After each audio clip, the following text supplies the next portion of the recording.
Oi pessoal, tudo bem? Eu sou o Gabriel Campoy, sócio da XP e responsável pelo Wealth Planning no Private Bank. E estamos começando hoje mais um episódio do Wealth Planning Connection, nosso podcast / videocast para falar de temas do planejamento patrimonial e sucessório. Hoje com um convidado da casa super especial aqui, Denis Bottini, nosso sócio e responsável aqui pela área de Credit Solutions no Private Bank da XP. Denis, super obrigado por ter aceito o nosso convite e é um prazer te receber aqui no Wealth Planning Connection. Tenho certeza que tem bastante coisa para a gente falar hoje e a sua experiência aqui vai ser fundamental para a gente explicar para o cliente as principais operações estruturadas de crédito que temos feito aqui no Private e como isso ajuda a destravar uma série de frentes de negócios aqui, uma série de possibilidades dentro do planejamento patrimonial. Mas antes agradeço aqui mais uma vez, em nome do time de Wealth Planning, a sua presença. Eu que agradeço, Campoy, obrigado pelo convite. Já faz tempo que eu estou devendo uma visita, eu sei disso, mas que bom que aconteceu. Um prazer imenso estar com você aqui. Sou um assíduo ouvinte desse podcast / videocast e um fã da área de Wealth Planning, você sabe muito bem disso, então é um grande prazer estar com vocês. Pô, legal, obrigado. Bom, vamos lá, acho que começando pelo básico aqui, Denis, a gente fala muito no escopo de planejamento patrimonial sobre como organizar os ativos da família, né? Imóveis, liquidez, empresas, veículos, onshore, offshore, mas muitas vezes é muito mais importante também olhar para a ponta do passivo, né? A gente fala que o planejamento patrimonial completo é aquele que vai olhar os dois lados do balanço, né? O ativo e o passivo, no Brasil, no exterior, na pessoa física, na pessoa jurídica.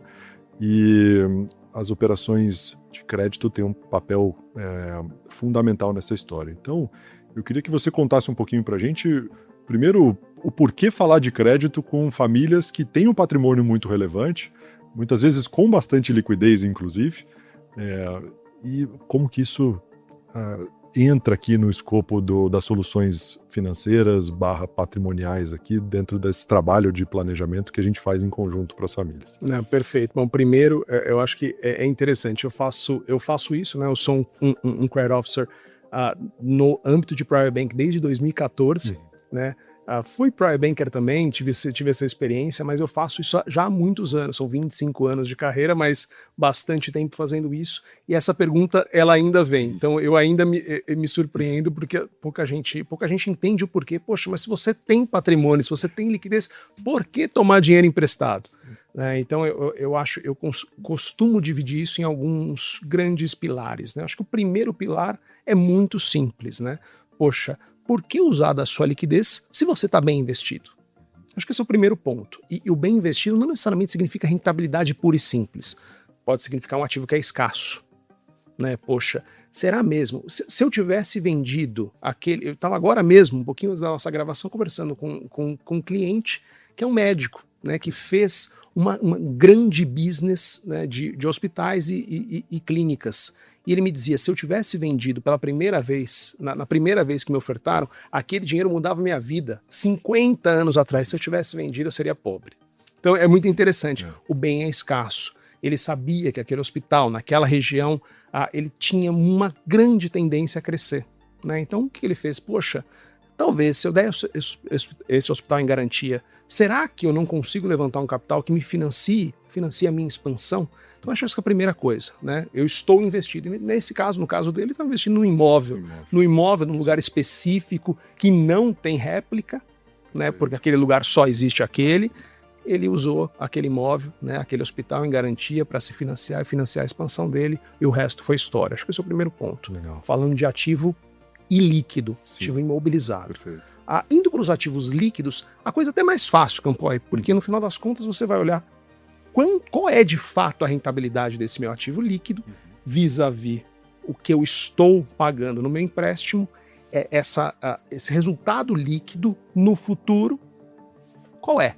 Perfeito. Não é tão difícil de estimar, né? Então, e no fundo, em Private Bank, o que a gente faz é uma combinação das duas coisas. É o que a gente chama de alfaiataria, né? Dentro da nossa cozinha a gente chama isso de alfaiataria. Vamos olhar para o patrimônio do cliente, ativos e passivos, Brasil exterior, PJPF, e vamos combinar, né? Então, em geral, a gente combina ativos imobilizados com ativos líquidos. esta combinação é muito poderosa, Campoy, porque você mantém a escassez daquilo que não dá para replicar, você monetiza aquilo que tá bem investido, que rentabiliza, né, algo próximo daquele valor nominal da sua dívida, e isso financia seus sonhos e objetivos. Eu acho que isso é bem importante também, né, essa diferença de sonho para objetivo. Eu citei um exemplo prático de alguma coisa que era bem específica, né? Estamos falando de um crescimento de uma clínica, de um hospital. Isso é um sonho ou objetivo? Pois é, ótima pergunta. Difícil, sim, né, de modelar, sim, e de diferenciar, né? Para esse nosso cliente, era um pouquinho dos dois, né? Legal. Porque ele foi a primeira pessoa na família dele a fazer uma faculdade, fez de medicina, aí falou, poxa, eu vou ser um dono do hospital. Era uma mistura das duas coisas, né? Então, e no Private Bank a gente fala sobre isso. Poxa, nem sempre um sonho é algo tão etéreo. Às vezes é uma, sim, coisa mais simples e as coisas se confundem. Então é muito interessante e, em geral, o crédito é usado para isso. Legal. A gente vê muito no planejamento patrimonial esse tipo de situação que você comentou, né? Famílias com muito patrimônio, mas muitas vezes com pouca liquidez.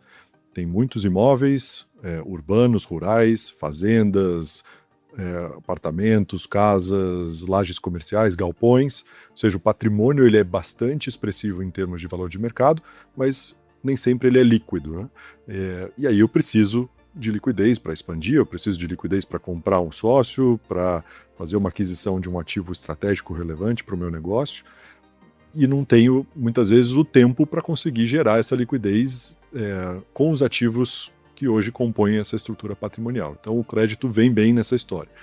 Ao mesmo tempo, você comentou algo super interessante. Mesmo tendo a liquidez, se o custo dessa operação for mais interessante do que eu consigo rentabilizar esse portfólio, ainda assim faz sentido usar o dinheiro mais barato aqui, né? O custo de oportunidade. Né? No fundo a gente está fazendo aqui uma combinação, né? Certamente, quando o ativo é líquido, certamente ele ajuda o banco a emprestar em taxas mais baixas. Aqui a gente fala, é um conceito específico, né, bancário chamado mitigação de capital. Então, quanto mais líquido, mais capital o banco vai mitigar e, portanto, o banco traduz isso numa taxa mais baixa. Você não vai fazer isso com todo o seu patrimônio líquido. Então, essa composição ela ajuda, né? No final das contas, você vai usar como garantia um ativo altamente escasso, que você não tem nenhuma intenção de se desfazer dele, junto com uma porção de liquidez. Então, o natural no mundo de Private Bank é que exista uma composição. A gente faz isso toda semana, sem dúvida nenhuma.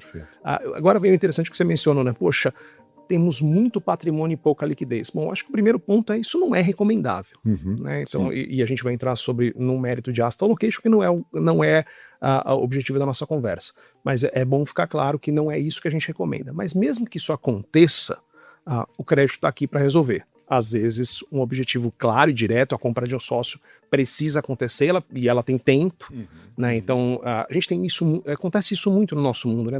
A maioria dos nossos clientes é empresário. Empresário, empresária, que está crescendo. Então, isso é uma característica também do nosso cliente na XP. Né? O nosso cliente na XP é um empreendedor, assim como nós mesmos somos. Né? Então, essa união cultural ela é bem típica. Este cliente precisa fazer rápido muitas vezes, porque senão ele corre o risco de ser diluído, de ter um sócio que ele não quer ter, né? De perder o negócio, ter um sócio que ele não quer ter. Então eu preciso resolver. E nesse momento o crédito ele é bastante útil. E usar ativos e líquidos em garantia ajuda bastante. Não, perfeito. E tem muita conexão com o trabalho de planejamento patrimonial e sucessório, né? Você falando aqui, lembrei de vários casos onde de repente, em função de uma sucessão inesperada, eu tenho pessoas entrando numa sociedade que não tem afeto nenhum com aquele negócio, né? Os herdeiros do meu sócio, né? Muitas vezes o trabalho de planejamento patrimonial, ele tem como objetivo impedir a entrada de pessoas que não sejam desejadas dentro de uma empresa familiar. Não consanguíneos, cônjuges, pessoas que não vão agregar para aquele negócio. E a forma mais rápida de fazer isso é comprar a participação societária daquele sócio que faltou, né? E para comprar eu preciso de liquidez. Então, muitas vezes as operações de crédito vão ajudar bastante nesse tipo de estratégia, né? Até para o nosso público saber, a gente viaja o Brasil com frequência, né? Já tivemos juntos em muitos lugares. Eu me lembro de um que nós estivemos juntos em Santa Catarina, que era exatamente isso que estava acontecendo. Sim. E a gente debatia será que não é o momento? Né? Se eu não me engano, era um patriarca e dois filhos, e os casamentos não eram exatamente o que o patriarca queria que acontecesse. Então a gente estava lá debatendo isso, acabou não acontecendo. Perfeito. Mas você tem toda a razão. Né? Então, e no âmbito de private banking, a gente lida com isso com muita frequência. Então aqui a gente tem conversas duras, mas importantes, né? E que precisam acontecer. Sob risco de literalmente perder um negócio. Então a gente faz bastante, o crédito está aqui para isso, e obviamente é desnecessário falar isso quando o nosso business começa com private, né? Mas é importante dizer, nenhuma transação que é feita no âmbito de private bank é divulgada para qualquer lugar, né? Ela é feita, ela permanece privada, porque é justamente isso que a gente faz. Esse é o nosso business. Legal. E uma outra conexão que eu vejo bastante também são as questões tributárias no Brasil, né? A gente vê uma série de impactos fiscais relevantes toda vez que eu mexo em algum ativo relevante da família, né? Vou vender um imóvel, vou vender uma participação societária, eu tenho a tributação do ganho de capital. Às vezes, usar uma operação de crédito pode fazer mais sentido para não disparar um evento tributário quando eu não preciso liquidar aquele ativo para fazer uma aquisição estratégica. Nem quer, né? Exatamente. Né? Então é bastante comum também a gente se conectar aqui em termos de wealth planning mais soluções estruturadas de crédito para viabilizar uma liquidez sem a necessidade de realizar um ganho de capital que traria um impacto tributário muito grande para aquela situação. Né? Então, também pode ser uma estratégia interessante. Acontece sempre. Para mitigar efeitos tributários aqui, né, no planejamento. A gente sempre fala isso, né? O ditado americano que fala que tem duas coisas que você não consegue fugir, né? Da morte e dos impostos. Isso. O Brasil também é assim. E o Brasil funciona da mesma forma. A única coisa é que aqui até o passado é incerto. Né? Isso. Então, muda bastante. Então muda bastante. Essa é a sua formação primordial. Então eu aprendo sempre com você em relação a isso, mas a verdade é uma só. A gente sabe que vai ter que pagar, a gente só não sabe quando. Em um país com uma taxa de juros elevada como a nossa, estruturalmente, né? Então aqui a gente não vai entrar no mérito do porquê o CDI é tão alto, essa é uma outra mas conversa. É um fato, né? Mas é um fato, né? Então a gente precisa ser estoico e precisa analisar essa realidade tal como é e enfrentá-la. Num país com uma taxa de juros tão alta, uma taxa de juros básica tão alta, quanto mais tempo você conseguir diferir pagamentos que não precisam acontecer nesse momento, o efeito é brutal. Juros compostos no tempo. Né? Juros compostos no tempo. Então, Perfeito. Quanto mais tempo você conseguir adiar, melhor para você em qualquer cenário. Agora, é claro que se a oportunidade estiver disponível para você for algo altamente atrativo, tem que ser feito. Né? E eu dizia que conversava com esse cliente um pouquinho antes de vir para a gravação, ele me dizia, poxa, se me oferecessem X, eu tinha vendido, mas ninguém quer me oferecer X. Pois é, acho que todo mundo tem um preço na cabeça para o seu ativo, para o seu negócio e afins, mas o interessante é que ele também muda. Ele muda com o tempo, porque os princípios do negócio mudam. Eu acho que o mais importante é você saber exatamente qual é o legado que eu quero deixar, né? Para onde eu quero que esse negócio vá, para onde eu quero que a minha família vá. E o crédito ele tem essa benesse de conseguir ser uma ponte entre o presente e o futuro. Né? Ele consegue fazer isso muito bem, ele nasceu para isso, o mecanismo é esse. Né? Você fala, poxa, e outra, né? Poxa, tomei essa decisão agora, tomei esse crédito, fiz essa operação estruturada, alienei uma parcela dos meus imóveis, alienei uma parcela do meu portfólio líquido, e fiz uma operação de 3 anos. Nada te impede, daqui a 12 meses, refletir sobre isso e dizer o seguinte, poxa, será que eu não pré-pago?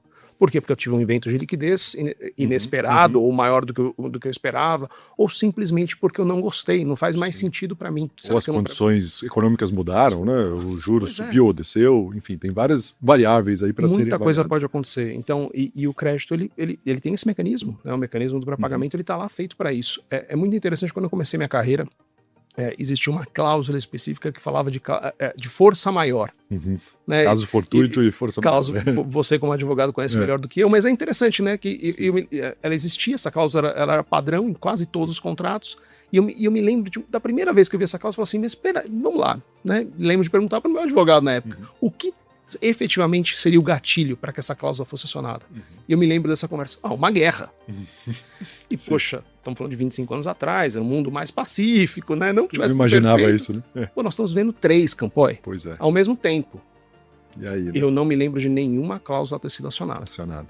Nenhuma. Que legal ouvir isso. Então, o mundo mudou.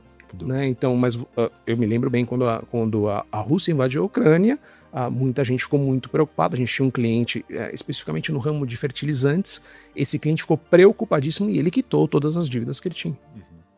Porque ele falou, poxa, agora eu não sei, porque agora para mim é muito importante, este é o meu principal fornecedor. Ou seja, você tem a flexibilidade, mesmo numa operação de longo prazo, eventualmente, de remodelar, né? De repactuar. Reestruturar, pré-pagar, diminuir, enfim, pensar em outras postergar proporções. Vencimento. Postergar. Você tem uma série de questões que você pode fazer. E aí o que me traz a um ponto muito fundamental. Antes de mais nada, e por que eu gosto tanto de originar e estruturar essas operações no âmbito privado? Porque é no âmbito privado que você conhece a família. É no âmbito privado que você vai. Os seus clientes vão falar as coisas que eles não falariam para você. Numa mesa grande, com muitas outras áreas do banco, ou com vários bancos envolvidos. Perfeito. Eles vão falar para você na confiança do relacionamento. E é nesse momento que você vai saber, opa, se tais e tais coisas acontecerem, isso aqui pode mudar drasticamente. Então você já começa a planejar a transação usando essas variáveis. Perfeito. Isso conecta muito com o nosso mundo, né, de wealth planning. A gente sempre diz isso, que antes de falar sobre patrimônio, eu preciso entender a família. Né? Quem são as pessoas, filhos, regimes de bens, residência e domicílio fiscal, e principalmente objetivos e preocupações, que são muito pessoais. Então, é uma construção muito personalizada, caso a caso, entender de fato qual é a visão, qual é a preocupação, o que é relevante naquele momento para a família, para aí sim apresentar uma solução provavelmente estruturada que faça sentido naquele caso específico. Né? Exatamente. E aí, até puxando o gancho, queria te perguntar aqui sobre essas soluções que a gente tem hoje no mercado. Né? Quando a gente pensa em crédito com a cabeça de leigo aqui, a gente está pensando num empréstimo, né? Um contrato simples, onde eu tenho um devedor e um credor aqui, um prazo de pagamento e uma taxa de juros. Mas depois de alguns anos trabalhando com você, eu entendi que é bem mais do que isso, né? Podem ser várias possibilidades aqui, desde as mais simples possíveis até estruturadas de verdade, Brasil e offshore, com várias características específicas. Mas começando do básico aqui, quais são as soluções principais que a gente entrega para o cliente que entendeu a necessidade de uma liquidez, de uma necessidade de caixa para algum motivo específico? Perfeito. Eu acho que antes da gente ir para a extensão do crédito, né, eu queria só deixar muito claro que nós aqui no Private Bank a gente começa pelo fim. Né? A gente começa pensando, poxa, se tudo der errado na vida dessa transação, na vida dessa família, qual é o fim? O fim são essas garantias. Então a gente estrutura as transações pensando nas garantias.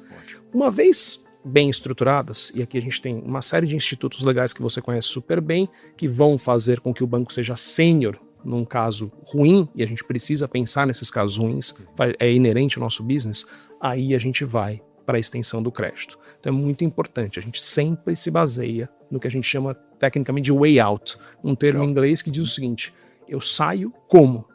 Qual é a minha saída se tudo der errado? Então isso aqui é muito bem pensado, muito bem estruturado. A gente passa muito tempo, todos os nossos officers de crédito passam muito tempo estudando e estruturando uma relação de garantias, um pool de garantias que seja sólido o suficiente, pensando que, poxa, eu nunca quero executar, mas se eu precisar, vai ser assim, vai ser dessa forma, escalonado dessa forma. A gente sabe exatamente o que a gente tem que fazer. Então, isso é muito importante. E aí a gente vai para a extensão do crédito. O produto que pactua a extensão do crédito depende muito de três coisas. Né?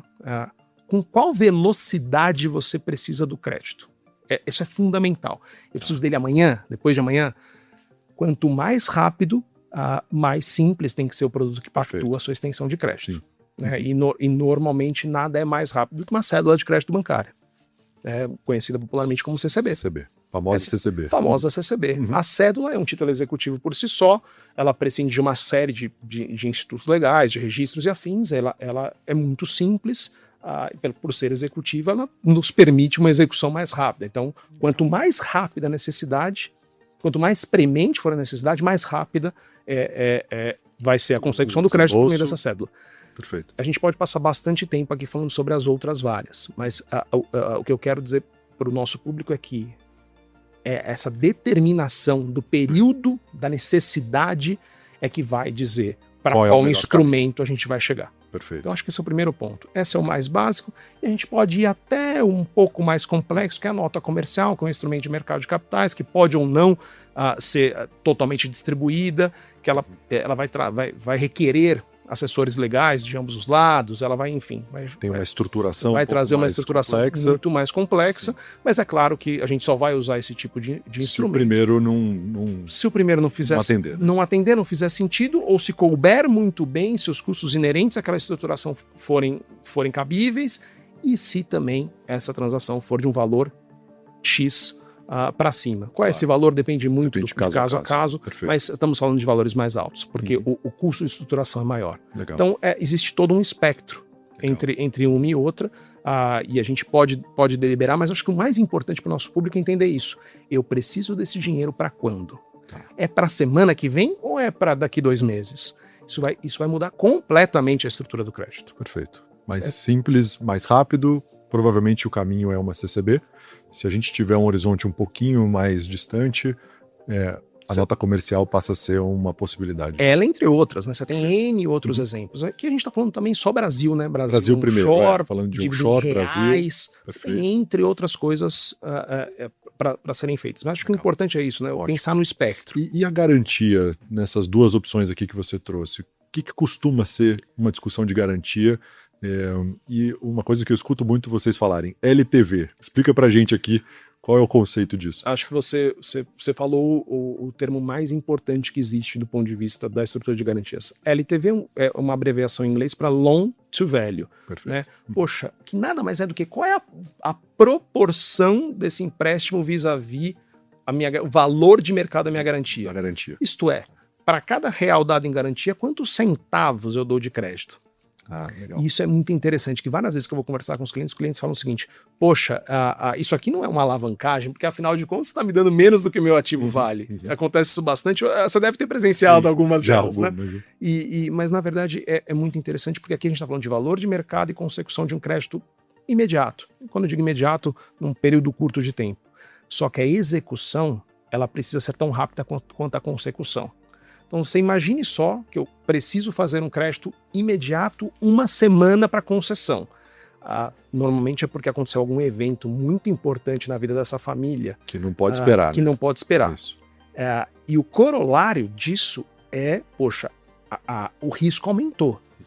Porque essa situação, se ela não pode esperar, foi algo urgente, que não foi pensado, e essa é uma transação de maior risco.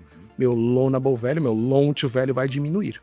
Eu não posso me dar ao luxo de emprestar para e passo. 1 para 1, né? Eu preciso pensar o seguinte. Tem que ter uma proporção diferente. Eu tenho que ter uma proporção diferente, porque se isso aqui tem maior risco e, portanto, eu posso executar mais rapidamente, eu tenho que vender minha garantia.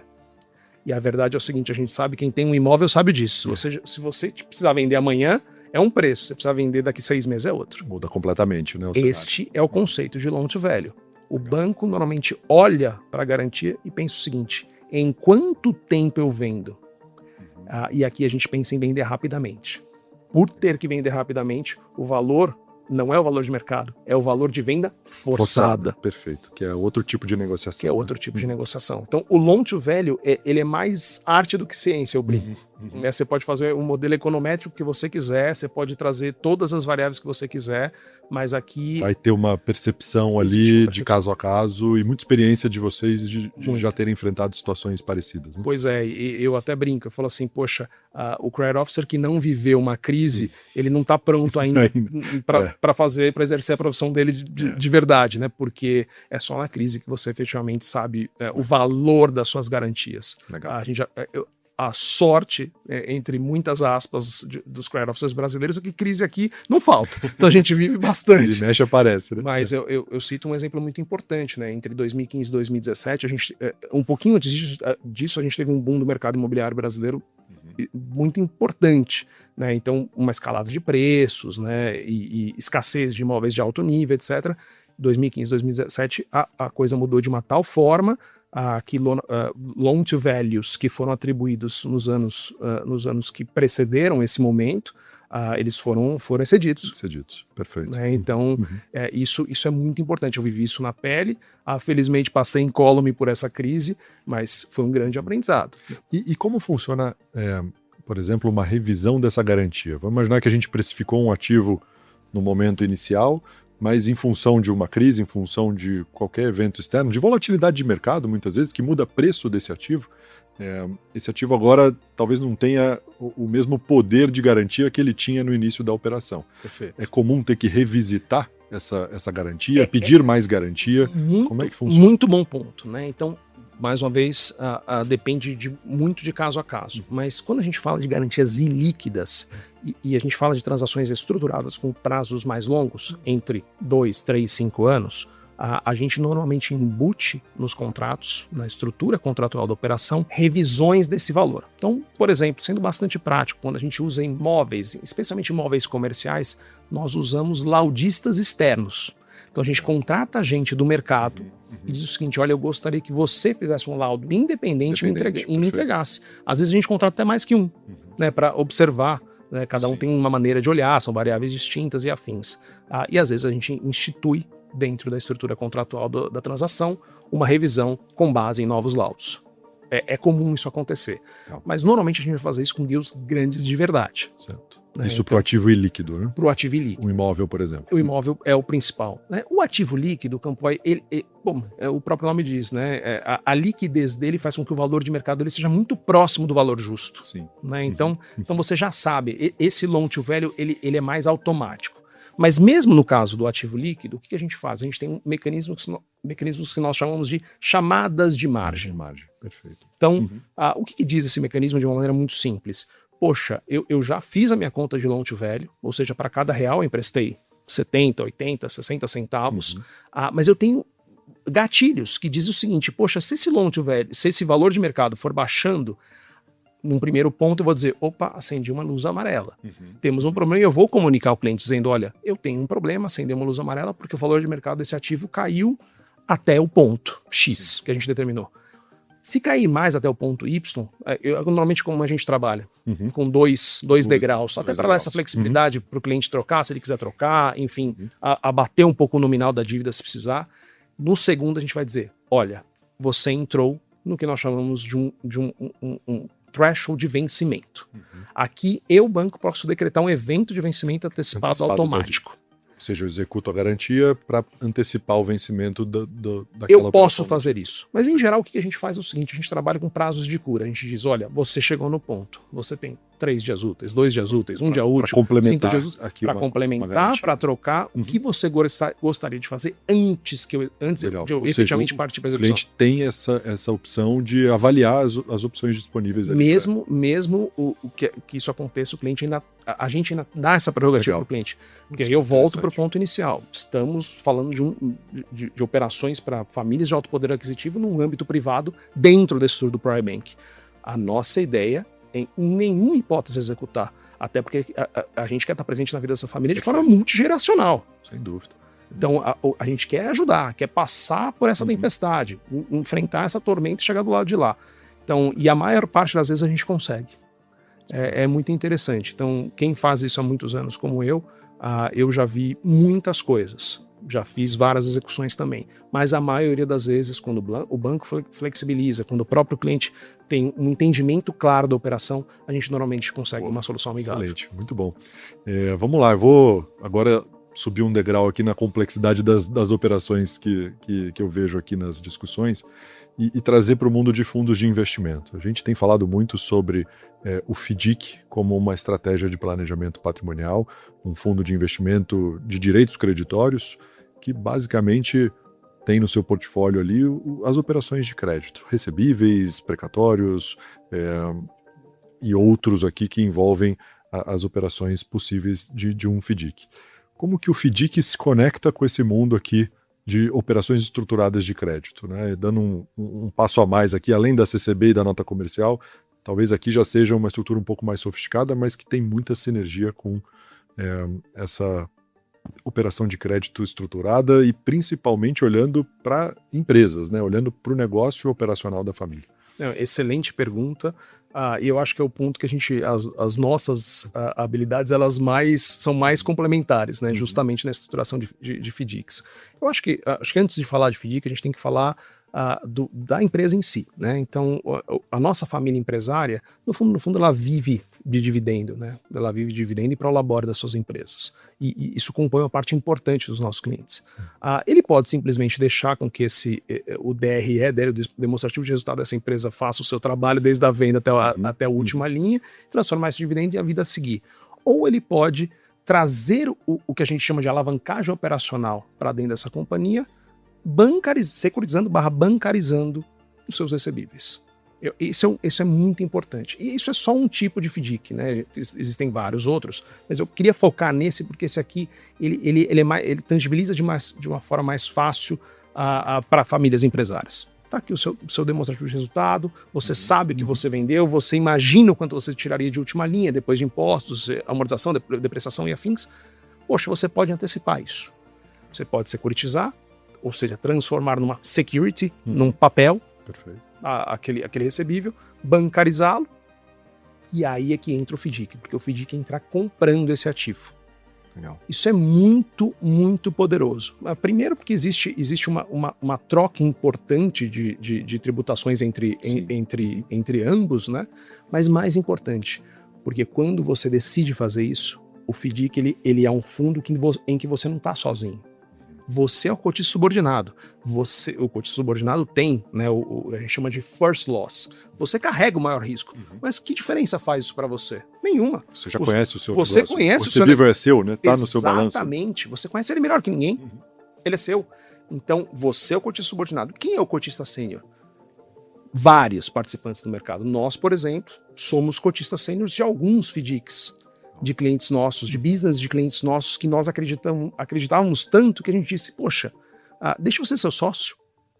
Eu venho ser seu sócio numa cota sênior, que tem uma rentabilidade específica, né? Isso aqui nada mais é do que um crédito sintético, né? Ela diz, é uma taxa que está sendo cobrada, uma vez paga a rentabilidade dessa cota sênior, todo o restante, o excesso de spread que nós chamamos, rentabiliza a cota subordinada. Que é 100% detida pelos nossos clientes. Claro, a gente pode fazer estruturas mais complexas, pode ter cota mezanino, que é distribuída a mercado, enfim, pode ter muita coisa diferente, mas a básica é essa. Para o nosso cliente empresário, claro, isso aqui a gente precisa de um faturamento acima de um número específico. O fundo só funciona acima de um montante específico, porque ele tem custos específicos inerentes a ele. Gestão, administração, custódia, taxas e afins. Mas uma vez atingido, faz muito sentido, porque essa alavancagem operacional é muito interessante. Imagine, e esse fundo ele tem um outro ponto também que eu gosto bastante, que o dinheiro não é utilizado de uma vez só.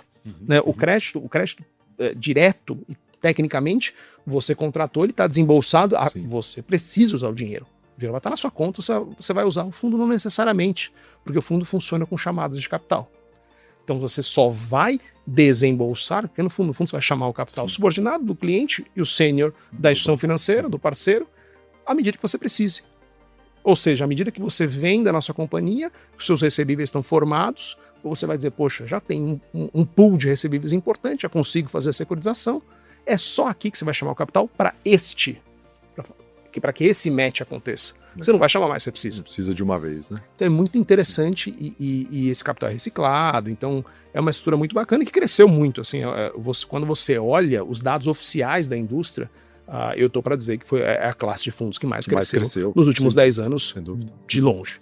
Até pelo benefício tributário envolvido, né? A gente tem falado muito aqui nas operações de reorganização patrimonial, pós mudança de tributação de fundos exclusivos, tributação de dividendos, que é uma pauta que entrou aí esse ano e preocupa muito as famílias empresárias.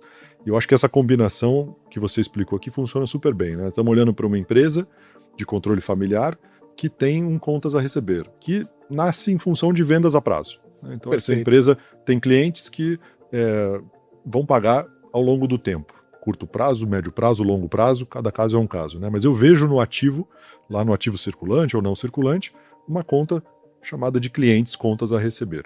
Isso é o recebível que a gente consegue securitizar, né? Exatamente. Eu consigo vender de fato aqui, né? Transferir a propriedade desse contas a receber para um FDIC que vai pagar à vista para a companhia, né? Existe uma conversa de desconto a valor presente, né? Até queria te perguntar como é que funciona isso, mas obviamente que um FDIC ele não vai pagar aquilo que eu enxergo no balanço, né? Esse é um conta a receber a longo prazo. Eu tenho que trazer isso ao valor presente e é esse o desembolso que o FDIC vai fazer para comprar aquele recebível. Você resumiu perfeitamente o que ocorre, né? E isso é mais importante ainda em países como o nosso, que estruturalmente tem uma taxa de juros muito elevada. Então, sim, né, a gente vai efetivamente trazer esse recebível a valor presente, ponderando por uma série de variáveis, ponderando pelo risco de recebimento, ponderando, enfim, pela prática de mercado, talvez. Prática, né? Essa é fundamental, né? Tem que ser feito pela prática de mercado, que nada mais é do que função.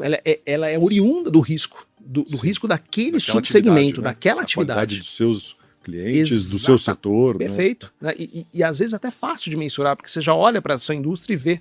Né? Você vê exatamente, poxa, a quanto desconta o meu concorrente a sua duplicata? É um grande parâmetro, né? Isso vai deixar, e a gente vai deixar isso tão explícito que a gente vai colocar isso, inclusive, em regulamento. Você tem todo um regramento no regulamento do fundo que vai ser feito muito antes da primeira operação. E ele precisa ser, por isso que eu chamo de sócio, né?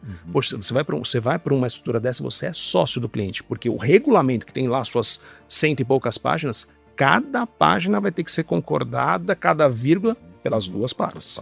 Perfeito. Então é muito importante. Então é muito simples. Você vai trazer valor presente por uma taxa de mercado que embute o risco do seu setor, subsegmento e afins, e é este valor que o FDIC vai pagar. Você fala, poxa, caramba, ele vai pagar isso, né? Mas não é ruim para a empresa, porque afinal de contas ela vai vender por 90 o que valia 100? Não necessariamente, porque essa despesa ela vai abater a base tributária da empresa no primeiro momento já de cara. Só que a gente tem um outro ponto, né? O ponto é que isso vira ativo do fundo, e uma vez paga a rentabilidade, como a gente dizia, da cota sênior, todo o excesso de rentabilidade vai para a cota subordinada, que aí é bolso do indivíduo. Do cotista, perfeito. Do cotista. E isso é muito poderoso e é quando a gente abarca toda a solução, né?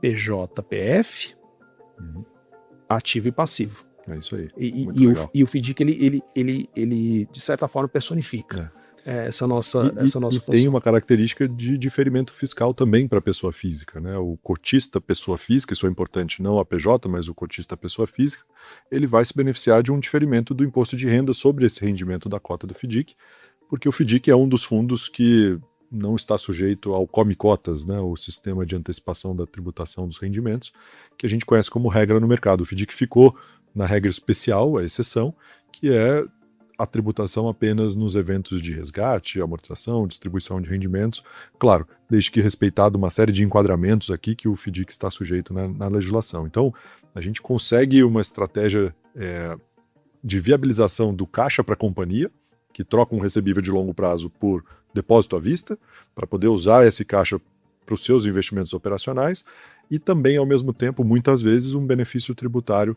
que é o diferimento do imposto de renda dentro da estrutura do FDIC. E é excepcional, né? Porque quanto mais a gente mergulha, mais a gente encontra maneiras de maximizar o patrimônio da família no longo prazo, né? Então, o que a gente tem feito com muita frequência é utilizar aquela estrutura que a gente chama de FII 95, aquele nome fantasia que você gosta bastante, e acima do FDIC, né? Dizendo o seguinte, poxa, agora a pessoa física, ela vai entrar como cotista desse FII 95 e, por sua vez, deterá as cotas subordinadas do FDIC.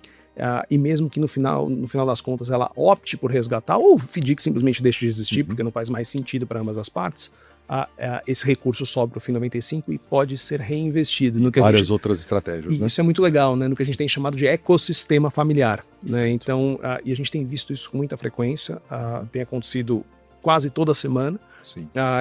E Brasil afora, né? Nos mais variados setores, a gente tem um pipeline grande de FDICs que a gente está discutindo agora mesmo, já fizemos alguns importantes, e o interessante é que cada caso é um caso, um setor não tem nada a ver com o outro, um cliente não tem nada a ver com o outro, uma família não tem nada a ver com outra, mas o mecanismo foi usado da mesma maneira, de forma tão eficiente quanto. Legal, ótimo.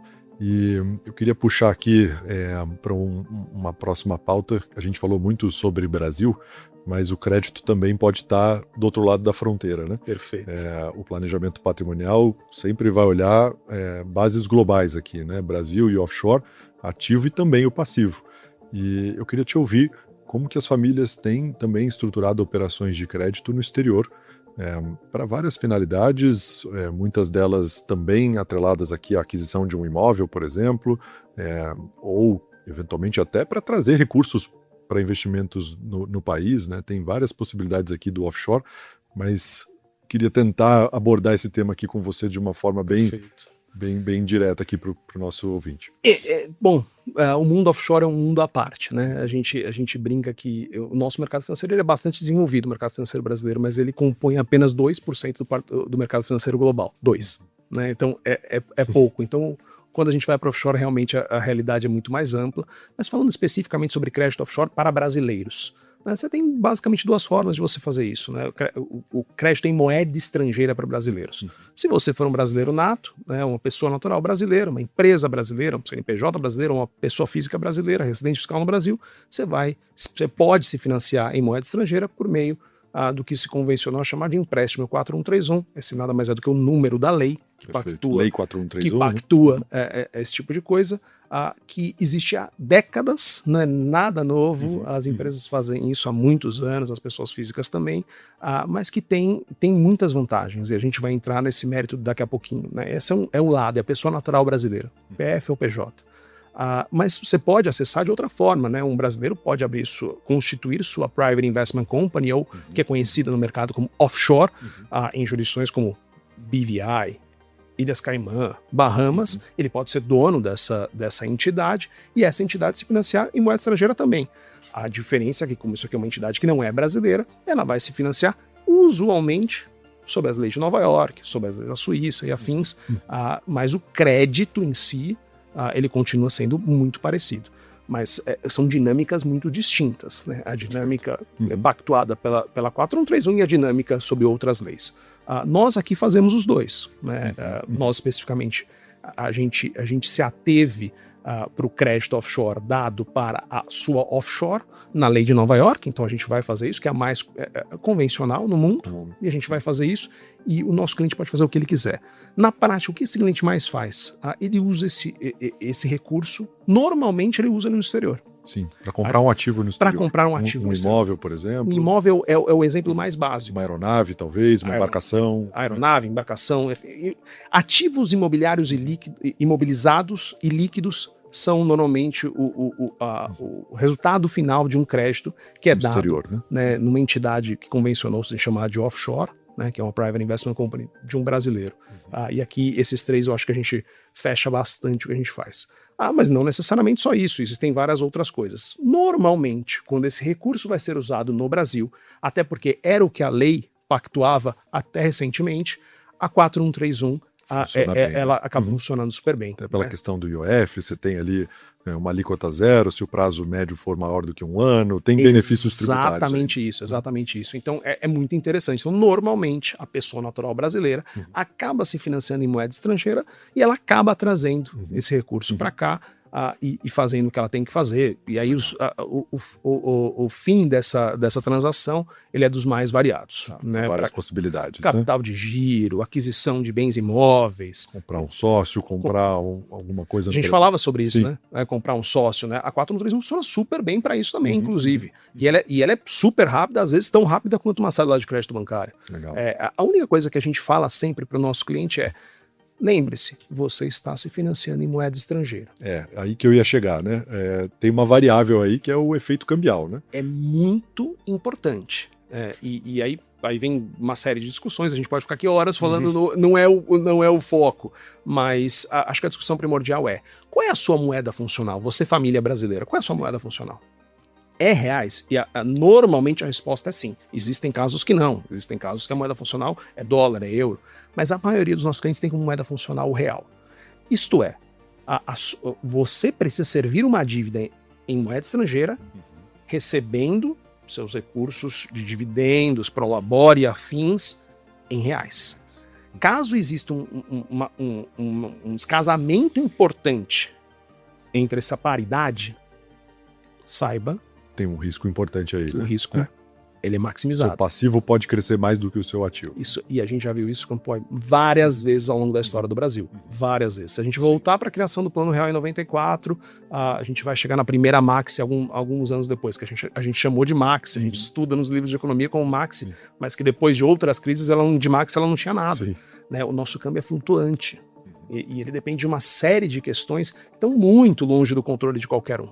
Né? Então isso aqui é muito importante, é um risco que a gente sempre pondera. E aí tem que se proteger, né? Existem formas de se proteger em relação a uma dívida tomada em dólar, com até operações derivativas. Acho que a ideia não é entrar muito aqui nisso, mas para que o cliente saiba que se ele vai ter uma ponta do passivo aqui em moeda estrangeira, é muito importante que ele se proteja do efeito cambial e, eventualmente, tem ativos no exterior também para casar ali as duas pontas. Né? Perfeito. Bom, a gente pode falar bastante sobre hedge, né? Essa palavra hedge, a gente convencionou-se de traduzir hedge como proteção. Acho que ela é válido, né? Sim.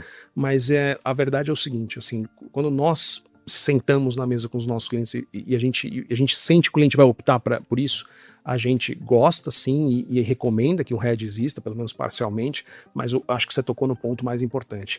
Você tem ativos, especialmente liquidez em moeda estrangeira, que case com essa dívida, mesmo que seja de forma parcial, isso sim é o que nós chamamos de hedge natural. Natural, né? É isso. E quando isso existe, então, por exemplo, você tocou no ponto de aeronaves. Aeronaves são bens que são negociados e denominados em dólar. Então é muito comum que um cliente se financie em dólar para comprar uma aeronave, porque ela é negociada. É um ativo negociado em dólar. Perfeito. E mesmo que ela tenha uma bandeira brasileira, que ela seja nacionalizada, e a lei brasileira, a lei de cabotagem brasileira é uma das mais restritas do mundo, e ela muitas vezes impõe essa nacionalização, ainda assim, esse bem será negociado em dólar, e será exportado e será vendido em dólar. Então, esse tipo de casamento a gente pensa muito nessa correlação antes de efetivamente conceder o crédito. E eu queria te ouvir ainda em relação ao offshore, sobre, muitas vezes eu vejo que motiva é o custo do dinheiro, né?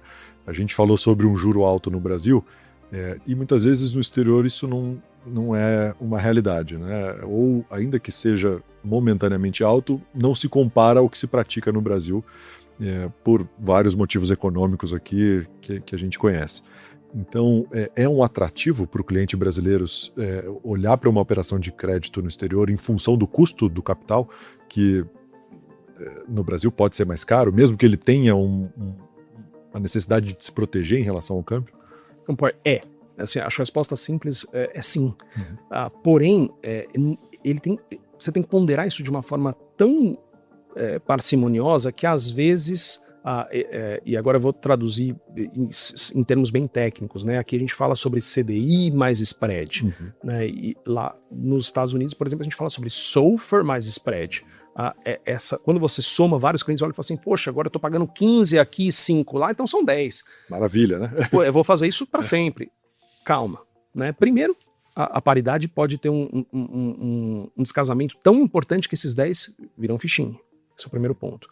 O segundo ponto é, legal, mas você vai se financiar sem olhar outra variável? E os impactos tributários, fiscais? Por exemplo, a 4131, ela te obriga a ter uma retenção de imposto específico todo o pagamento de juros. Remessa de juros, claro. Na sua remessa. Essa conta precisa ser feita.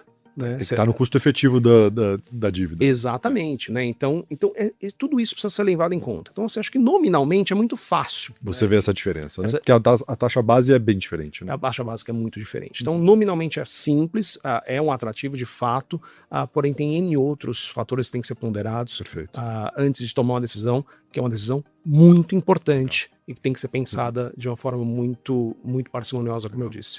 E última pergunta aqui do offshore. As garantias podem ser em pontas opostas? Eu posso tomar um crédito lá fora com garantia de ativos no Brasil?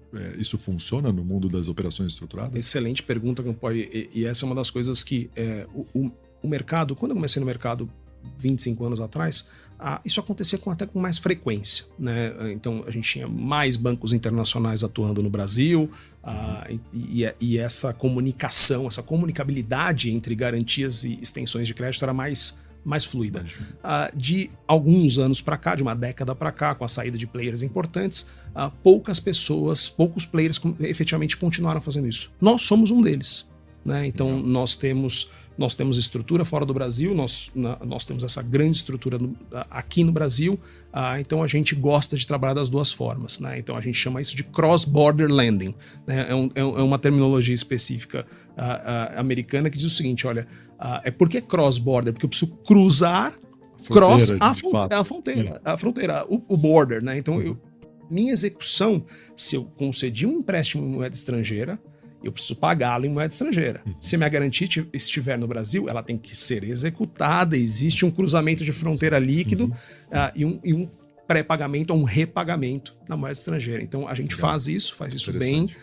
É algo que não começou faz muito tempo, mas que tem tido uma atração muito relevante dentro da nossa base de clientes, especialmente aqueles de maior patrimônio. Boa, excelente. A gente está chegando ao fim aqui, infelizmente, do nosso tempo aqui do episódio, Denis. Eu queria trazer um case que a gente trabalhou juntos aqui, que resume muito do que a gente falou, e principalmente da sinergia em que o mundo de crédito tem com o wealth planning, né, o planejamento patrimonial, que estão muito conectados, né? A gente visitou uma família há algum tempo atrás que precisou de liquidez para uma situação bastante peculiar e triste, eu diria, né, que foi a perda de um ente familiar. Muitas vezes a gente percebe que, mesmo nas famílias bem estruturadas, os herdeiros não têm liquidez para poder receber esse patrimônio em função de um falecimento, por exemplo. Isso tem acontecido muito, né? É o que a gente falou no início. Famílias com muito patrimônio, mas muito patrimônio ilíquido. Imóveis, empresas e outros ativos que eu não consigo transformar em dinheiro, a não ser por uma venda forçada, que você comentou bem aqui, que prejudica muitas vezes o valor de mercado desse ativo. E uma solução aqui foi uma operação de crédito, né? Como é que... Eu queria que você contasse um pouquinho. E isso aconteceu mais de uma vez, né, inclusive, né? E dado a mudança da tributação aqui da herança e doação no Brasil, né? A gente está vendo uma agenda de reforma tributária que sobe o custo da transmissão de patrimônio, né? O ITCMD, que é o Imposto de Herança e Doação estadual, está indo para alíquotas progressivas, muitas vezes chegando a 8% em alguns estados que ainda não praticavam a alíquota máxima, as bases de cálculo, né, a avaliação do patrimônio indo para uma regra de valor de mercado. Eu tenho falado que o custo dessa transmissão no Brasil está mudando bastante, e as famílias vão precisar se preparar para isso, com várias estratégias, né? A gente fala muito de seguros, previdência, fundos exclusivos, offshore, mas em alguns casos aqui foi necessário uma operação estruturada de crédito. Esse caso especificamente que você está se referindo, né, nós trabalhamos juntos nele, ele foi muito emblemático, né? Eu acho que a primeira coisa, ele deixou claro que nenhum de nós é super-herói, né? No caso, era um super-homem, né? Nosso cliente, o patriarca. Ele era jovem, né? Ele não tinha completado 60 anos e ele faleceu. E rapidamente, né, ele descobriu uma condição de saúde específica, faleceu 30 dias depois. A sua esposa não tinha uma formação específica que a propiciasse a cuidar desse patrimônio, que era bastante elevado, não participava dessa empresa, né, uma empresa familiar no dia a dia dela, e eles tinham alguns filhos adolescentes, que obviamente também não participavam, né? Então essa situação ela ocorreu de forma trágica, foi literalmente, né, então foram 30 dias entre uma coisa e outra, e no final das contas observou-se ali um inventário, um processo que normalmente tarda uns bons meses, mas para isso você tem uma série de custos que tem que ser pagos, né? E essa era justamente uma família muito, muito rica do ponto de vista patrimonial, mas pouco líquida. Então, a realidade foi que a gente se deparou com uma situação em que o inventário só seria finalizado de verdade quando todas aquelas custas fossem pagas, liquidadas, só que para isso não havia liquidez. Né? Então, nós tivemos que ser muito criativos, Campoy, porque a estrutura de garantias dessa operação ela contou com N questões, então, por exemplo, recebíveis.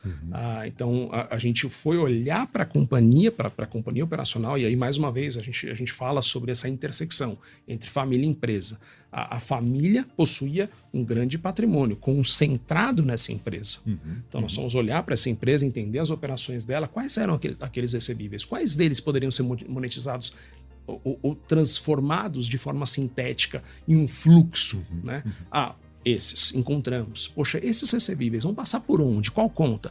Vamos transferir esse domicílio bancário para a gente, porque a gente tem a visibilidade de onde eles estão passando. Poxa, legal. Então, isso aqui dá para fazer. Então fizemos isso também. Então aqui era o fluxo que ia servir a dívida, mas e o nominal? Então e a gente foi mergulhar no espólio. Poxa, aquele nominal tinha muita coisa, mas nem tudo era passível de uma alienação fiduciária. Então a gente teve que fazer ali uma boa busca para entender o que era passível. Então essa combinação, mais uma vez, de recursos mais líquidos, nesse caso recebíveis, com imóveis, né, um ativo imobilizado específico, e aí eram vários, acho que eram 8 ou 9, em jurisdições diferentes, né, o que traz mais complexidade naturalmente, foi o que a gente usou de garantia, mas essa era uma garantia que só iria acontecer se aquele espólio, se aquele processo de inventário terminasse de uma forma favorável. Então aqui houve uma assunção de risco importante do lado do credor, do nosso lado, muito importante. Mas por que a gente teve conforto em fazer isso? Porque nós estávamos juntos. E a gente conhecia aquela família profundamente. Ativo, passivo, Brasil exterior, a estrutura societária daquela companhia de cabo a rabo. Quando a gente teve essa visão ampla, a gente conseguiu fazer essa assunção de risco de uma maneira crível. Uma vez feita, fizemos o crédito. E eu acho que o legal, né, apesar da situação trágica, essa transação foi feita, o crédito foi feito, todas as custas foram pagas, o processo de inventário acabou, acho que foi na primeira metade do ano passado. O próprio crédito já foi liquidado, e eu já tive com essa família mais de uma vez, você também, e essa família nos diz que, poxa, graças a vocês que a gente conseguiu sair da situação mais difícil que a gente já viveu, então certamente seremos seus clientes durante muitos anos. Que é o que a gente quer, né? No fim do dia, é uma parceria mesmo de longo prazo, toda a jornada financeira. Multigeracional, né? Então, apesar do início muito difícil, a gente terminou muito bem, e a gente torce para o sucesso dessa família, mas a gente também tem que trabalhar para que isso aconteça cada vez menos. Para que esse planejamento ocorra antes. Não vamos viver isso aqui de novo. Ainda tem, mas é muito desgastante. Imagina, num evento trágico como esse, você tem que fazer toda essa estruturação, ter todo esse trabalho, não faz muito sentido, né? Então a preparação, ela evita esse tipo de coisa. Ótimo. Denis, super obrigado. Chegamos ao fim aqui do episódio. Eu queria te agradecer em nome do time de Wealth Planning pela sua participação. Você deu uma aula aqui pra gente. Tenho certeza que merece mais um episódio aqui pra gente aprofundar cada uma dessas operações que você explicou hoje. Mas foi um prazer enorme ter você aqui e queria te passar aqui para o recado final para os nossos clientes. O prazer foi meu. Como eu disse no começo, eu estava devendo essa visita já fazia um tempinho. Eu acho que o meu recado final, ele nada mais é do que, poxa, converse com o seu private banker, com a sua private banker, né? Entenda suas necessidades de fato, mergulhe no seu patrimônio, tenha essa clara noção de quem você é e do que você tem. Porque uma vez que isso fique claro, o horizonte é muito favorável. Não espere até que um evento ruim aconteça para você fazer isso. Boa, excelente. Valeu, obrigado, gente. Obrigado. Até o próximo episódio.